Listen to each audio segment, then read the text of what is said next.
ressortissante de la République du Congo. Et c'est les Jaël du Cœur qui fait son entrée ici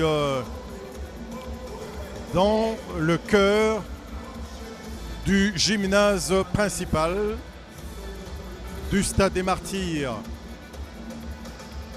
Tunique rouge,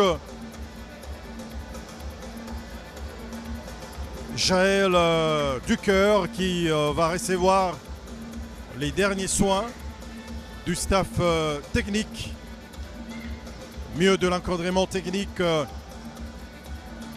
de la République du Congo. Les Diables Rouges, juste en face, il y aura Nkelani Karine pour la catégorie mouche, c'est-à-dire entre 46 et 48 kilos.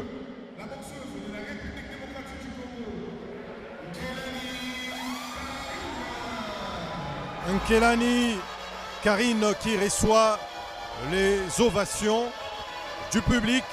Je ne serai pas seul. Baudouin Mouéou et l'entraîneur Dominique Milambo. Dans quelques instants, nous allons d'abord suivre l'entrée de la Congolaise de RDC, Nkelani Karine.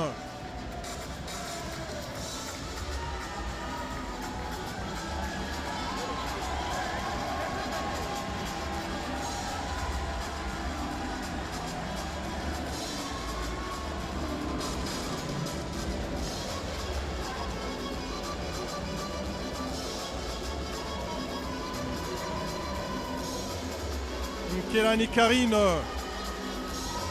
qui reçoit le soin du soigneur et l'encadrement technique pour les derniers conseils avant sa montée sur le ring. Excellent après-midi, coach Dominique Milambo. Eh bien, aujourd'hui, quelques Congolais et Congolaises au programme. 11 combats dans la première session déjà. Et il y a quand même des très bons et bonnes combattantes dans les rangs des léopards. Kelani, boxeuse de Kinshasa, elle est entrée directement en demi-finale. Ah, parfait. Directement en demi-finale. C'est une très bonne nouvelle. Oui, oui. Et après son parcours en 2022, elle a eu une médaille d'or au championnat d'Afrique de zone 3 à Kinshasa. Voilà pour la présentation de Nkelani Karine. Là, les Congolais et les Congolaises vont devoir, en tout cas, s'élancer une nouvelle fois dans cette bataille. Nkelani Karine qui occupe le coin bleu et son vis-à-vis, l'autre Congolaise de l'autre rive du fleuve Congo, et c'est les Jaël du Cœur occupe le coin rouge et ce sera parti dans quelques instants. Si vous étiez demandé, coach Milambo, un pronostic, vous pronostiquerez certainement pour la victoire de la Congolaise vêtue en bleu d'origine de RDC.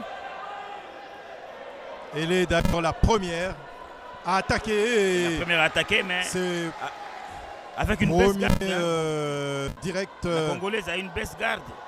C'est ça le problème, tandis que le rouge, le bleu, qui tente déjà une première attaque, Jaël du Cœur. Et il faut mettre du punch du côté de Nkelani Karine.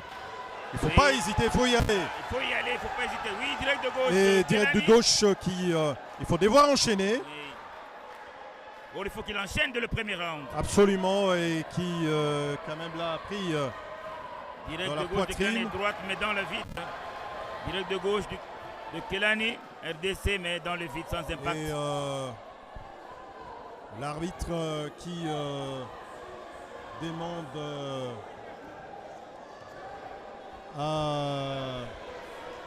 aux deux pugilistes d'entrer dans la danse déjà. On rappelle quand même que l'arbitre, même si nous n'avons pas de nom, elle est marocaine. Les juges sont sud-africains, algériens, zambiens, Tunisie Tunisiens et Mauriciens. Ça, c'est pour l'organisation administrative de cette rencontre. Et Nkelani qui prend un direct en plein visage,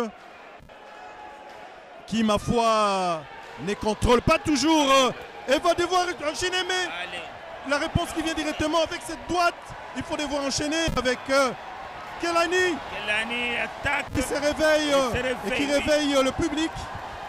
Mais toujours ces grands problèmes. Cette baisse, cette garde basse. Oui, une baisse garde, c'est pas bien avec Nkelani. La Congolaise, c'est pas bien. Qui subit. Il faut qu'elle monte la garde. Hein. Du fait que elle essaie de prendre les contrôles du combat, mais beaucoup de coups qui n'atteignent pas la cible. Et on va devoir repartir après ces 2 minutes, parce qu'on est entré dans la toute dernière minute de cette première reprise. Nkelani qui tente d'atteindre le visage de son vis-à-vis. Le corps à corps là, pour lequel l'arbitre n'était pas intervenu. Je vois que Nkelani n'est pas précis dans ses coups. Hein. Non, du tout. Elle ne fait pas. Voilà, il est sans garde. Il a reçu un direct de gauche. Et maintenant, elle subit parce que la garde. Il faut enchaîner Nkelani. Malheureusement, qui ne parvient toujours pas à protéger son visage. Coach Milambo. Vraiment, elle a vraiment une très baisse garde. Il faut que l'augmente appelle garde, sinon ça ne va pas. Elle va ramasser beaucoup de coups à la tête. En boxe, il ne faut pas ramasser de coups à la tête. C'est pas bien, il ne faut pas encaisser. C'est à lui, à elle de marquer maintenant. Il faut qu'elle marque dès le premier round, deuxième round et troisième round. Et l'arbitre marocaine qui a demandé aux 2 boxeuses de rejoindre leurs coins respectifs. Et du côté de Essélé, Jaël du cœur, on a juste un tout petit peu en fait la queue de cheval, sa chevelure qui devait être ajustée, c'est fait. Et là, elle ne pourrait plus être dérangée. C'est le 10 dernières secondes de cette première reprise. Nkelani Giresse qui a donné le temps. Malheureusement, c'est direct qui atteint. En tout cas, l'enchaînement. Oui, mais quel genre d'esquive. La lecture rapide de ce premier round. Bilan très mitigé pour la Congolaise de Kinshasa, Karine Nkelani, qui tente d'atteindre la cible mais qui ne se protège pas trop bien. Exactement, elle n'atteint pas. Elle donne des coups dans le vide.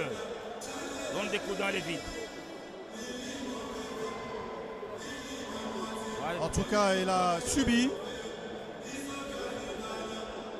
Elle pouvait répondre, mais là, ce n'est pas possible. Il fallait enchaîner. Tu vois sa garde? Non. Garde, pas de garde. Pas de garde. Nkelani, ça ne nous surprendrait pas qu'elle perde ce combat, mais en foi, on n'est pas, disons, porte-malheur. Mais ce n'était pas du tout un premier round réussi par la Congolaise de Kinshasa, Nkelani Karine. C'est une première participation à un championnat international. Elle a encore beaucoup de chance, elle est bien. Mais déjà, c'est une première parce qu'elle a été championne de Kinshasa. Et là, elle a eu sa médaille d'or déjà en 2022. Les Jeux championnat d'Afrique de la zone 3 qui avait eu lieu à Kinshasa. Ce qui veut dire qu'aujourd'hui, dans une compétition internationale, oui, elle ne va pas passer vraiment à côté. Pourquoi? Parce qu'elle est déjà là. Elle est obligée de se laisser dans ce deuxième round. très bien, c'est déjà le 25 premières secondes de ces deuxième round. Et la Congolaise Jaël Essélé de Brazzaville qui a préféré déjà prendre les contrôles de cette première moitié du deuxième round. Et toujours Nkelani Karine qui subit, qui prend les coups au visage. Oui, en tout cas, Nkelani encaisse beaucoup de coups au visage, c'est pas bien. Là, c'est la Congolaise de Brazzaville qui est en train de marquer le point. Qui est vive, réactive et très offensive, même si là, ce n'était pas compté. Il faut m'écouter. C'est pas rappelle la Marocaine et arbitre de ce premier combat du jour. 4e jour de compétition 2024 dans ces 21e championnats des nations de boxe amateur Kinshasa 2024. Et Kelani, ça ne va pas. Elle montre déjà une signe de fatigue. Kelani. Oui, alors que nous sommes déjà dans la moitié de cette deuxième reprise. Pas de chance du tout pour Kelani qui a beaucoup subi dans cette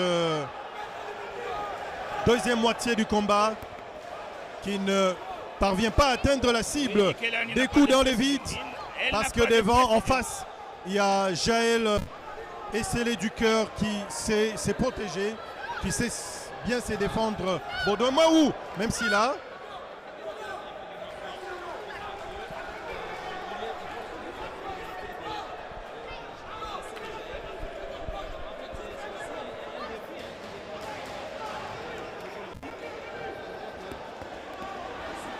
là c'est parti, c'est direct du gauche, Kelani qui voilà. répond bien, il faut bien finir, mais il faut également, Signe de fatigue de Kelani. Oh, nous sommes qu'au deuxième round. ma foi, et c'est les Jaël du cœur et une Kelani qui va aller dans les cordes, qui va quand même avoir les arguments pour se détacher, alors que nous sommes dans le 15 dernières secondes de cette première reprise. Et la Marocaine qui continue avec des conseils. Il n'y a pas de temps additionnel dans la boxe, ça va se terminer dans 2, 3, 4, 1 seconde. C'est la cloche pour rappeler la fin de ce deuxième round.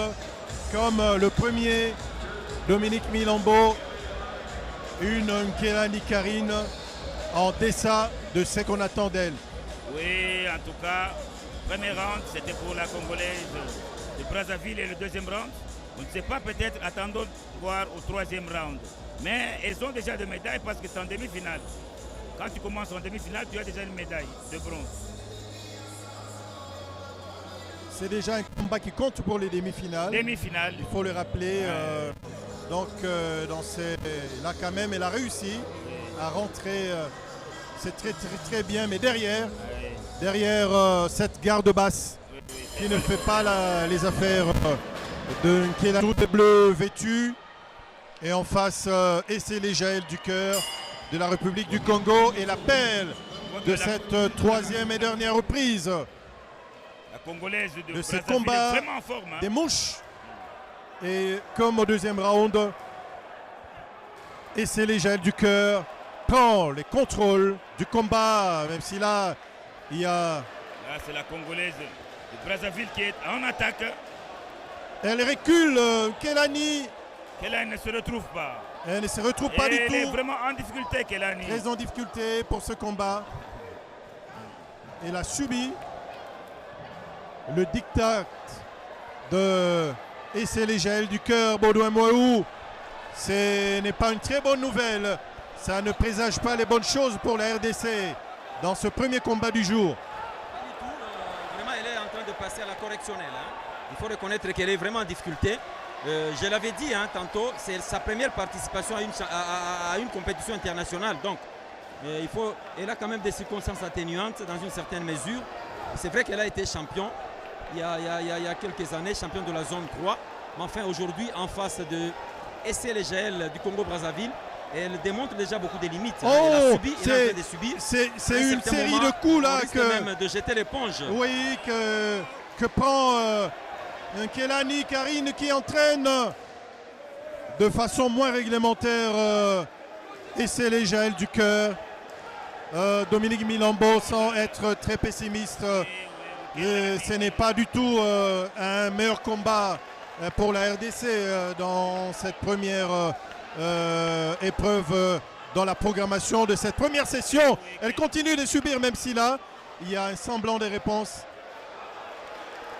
Il faut aller chercher le chaos dans ces 7 minutes qui restent, mais qui prend un direct du gauche. Congolaise de Brazzaville a répété vraiment. Direct de gauche qui a bien touché.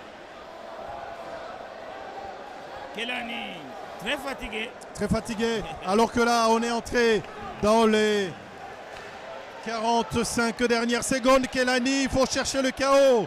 Parce que Et là, il ne se retrouve pas. dans le comptage de points, la balance ne va pas pencher de son côté.